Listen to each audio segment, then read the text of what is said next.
তামোলপুৰৰ পৰা UPPL-ৰ সভাপতি হৈ ঘোষণা কৰিছো অহা 9 তাৰিখে হ'ব লগা নিৰ্বাচন 4 তাৰিখে হ'ব লগা ফলাফল তাত ট্ৰেক্টৰে কমসে কম 12 জন বিধায়ক জিকিবলৈ গৈ আছে। ৰাস্তা দলং লাগে, আন্তঃগাঁথনি লাগে, বিভিন্ন অনুষ্ঠান প্ৰতিষ্ঠান লাগে। এই ক্ষেত্ৰত UPPL-এ সবচে আগত থাকিব। কিন্তু আৰু কিছুমান কথা বেলেগ দলে নকৰা কাম UPPL-এ কৰে।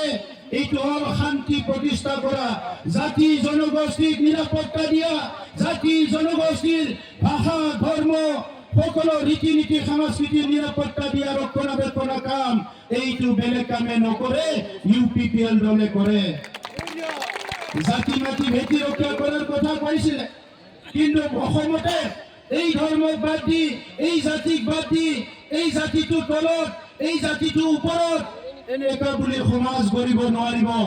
আৰু আমি UPPL-এ সকলো জাতি, সকলো ধৰ্ম, সকলো সংস্কৃতি, সকলো ভাষা একেলগে জীয়াই থকাৰ কাৰণে এটা নতুন অসম গঢ়িবলৈ আমি আহি আছো দিছপুৰলৈ। যেনেকৈ বড়োলেণ্ডত 26টা জনগোষ্ঠীৰ কাৰণে কাম কৰিছো, অসমত আমি 146টা জনগোষ্ঠীৰ ন্যায়ৰ কাৰণে কাম কৰিবলৈ আহি আছো। যোৱা 78 বছৰ স্বাধীনতাৰ 78 বছৰত কিয় অসমৰ খিলঞ্জীয়া ভূমিপুত্ৰ জনজাতি অজনজাতি বিভিন্ন জনগোষ্ঠীবিলাকে নিজৰ ৰীতি নীতি সংস্কৃতি পৰিচয় অস্তিত্ব ৰক্ষণাবেক্ষণ দিবলৈ যুঁজ দিব লগা হৈছে। স্বাধীনতা আমিও পাইছিলো 1947 চনত। স্বাধীনতা ভাৰতৰ ভিতৰত থকা সকলো জাতি জনগোষ্ঠীয়ে পাইছিলে 1947 চনত। স্বাধীনতা অসমত বসবাস কৰা চবে পাইছিলে 1947 চনত। বড়োলেণ্ডত বসবাস কৰা সকলো জাতি জনগোষ্ঠীয়ে 1947 চনত স্বাধীনতা পাইছিলে। কিন্তু আজি এই জনগোষ্ঠীবিলাক, এই ধৰ্মৰ লোকবিলাক, এই সংস্কৃতি, এই ভাষা কিয় এলাগি কৰিছে? নেতা হয় দিছপুৰলৈ যায় টকা ঘটিবলৈ, পাৱাৰ ল'বলৈ, সিন্ডিকেট বনাবলৈ। আমি দিছপুৰত গৈ আছো জনগোষ্ঠীবিলাকক ন্যায় দিবলৈ, জনজাতিসকলক ন্যায় দিবলৈ, ভূমিৰ অধিকাৰ দিবলৈ। আৰু অসমখন যি বৰ অসমৰ কথা কৈছিলে, আজি জাতি জনগোষ্ঠীক বাদ দি কোন দলে বৰ অসম বনাব বিচাৰিছে? UPPL দলে যোৱা 5টা বছৰত এটা উদাহৰণ দাঙি ধৰিছে। বড়োলেণ্ডত খৰণীয়া কছাৰী হওক, মদাই হওক, ৰাভা হওক, বঙালী হওক, মাইনৰিটি হওক, যিমান জনগোষ্ঠী আছে, কলিতা, নাথযোগী, বড়ো, গাৰো, হাজং, যিমান জনগোষ্ঠী আছে, আজি দেখি জোৰা যিমান জনগোষ্ঠী সূত্ৰধৰ, কোনো এটা গোৰ্খা কোনো জনগোষ্ঠীক আমি বাদ দিয়া নাই। এইখন ভাৰত হয় ধৰ্ম নিৰপেক্ষ দেশ, আৰু ভাৰতৰ গণতন্ত্ৰ বিশ্বৰ ভিতৰত সৰ্বশ্ৰেষ্ঠ গণতন্ত্ৰ। আৰু এই দেশত MLA খেলিবলৈ আহি কোনোবাই কয় আমি ৰেচন কাৰ্ড কাটি দিম, কোনোবাই কয় আমি অৰুণোদয় কাটি দিম।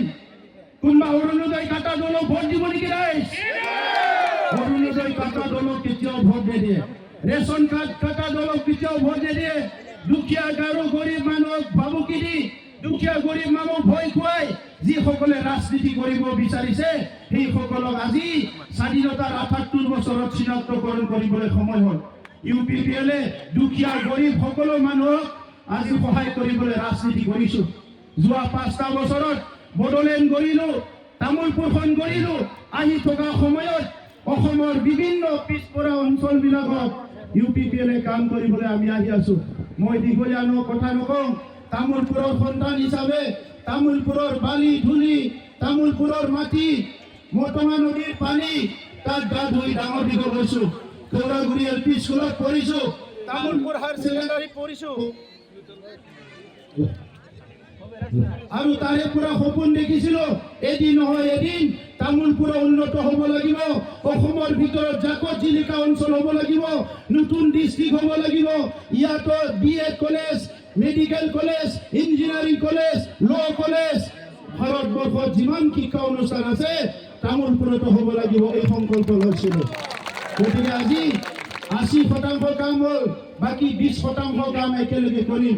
যোৱা সময়ত সন্দীপ বসুমতাৰী ডাঙৰীয়াই বিধায়ক হৈ কাম কৰিলে।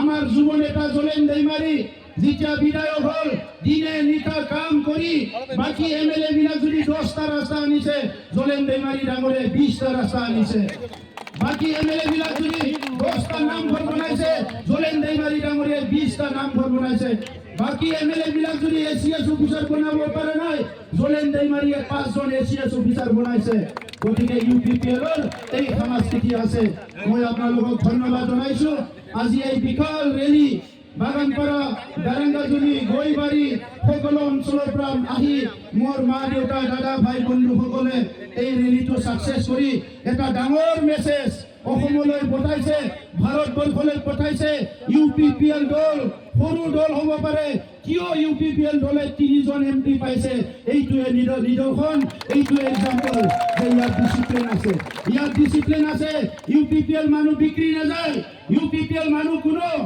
বিপদে পৰিচালনা কৰিব নোৱাৰে ভুল পথত পৰিচালনা কৰিব নোৱাৰে যি সময়ত ইউপিপিএলৰ হাতত শক্তি নাছিল এই সময়ত ৰাইজ আছিল আৰু আজি ইউপিপিএলৰ চৰকাৰ নাই কিন্তু এই বিশাল জনসভাই কি কৈছে ইউপিপিএল সকলোতকৈ জনপ্ৰিয় এটা ৰাজনৈতিক দল এই কাৰণে আমি যুঁজ দিম এই সকলৰ কাৰণে যি সকলে স্বাধীনতাৰ 70 বছৰত আজিলৈকে ন্যায় পোৱা নাই আমি যুঁজ দিম এই সকলৰ কাৰণে যি সকলে অৰ্থনীতি স্বাধীনতা পোৱা নাই আমি যুঁজ দিম এই সকলৰ কাৰণে যি সকলে শৈক্ষিক ন্যায় পোৱা নাই নিজৰ সাংস্কৃতিক ৰীতি নীতি বাচাই ৰাখিব পৰা নাই এই সকলৰ ৰীতি নীতি বাচাবলৈ আমি দিশপুৰলৈ আহি আছো তো এই কাৰণে অহা একদিন মাত্ৰ আছে আমাৰ বাগানপাৰা ৰেডি ইফালে গৈবাৰী অলৰেডি ৰেডি দাৰাংগাজুলি ৰেডি কোনো অসুবিধা নাই এইবাৰ 1 লাখ ভোটৰ বেছি ভোট পাই ইউপিপিএল জয়যুক্ত হয়তো হৈ গ'ল আজি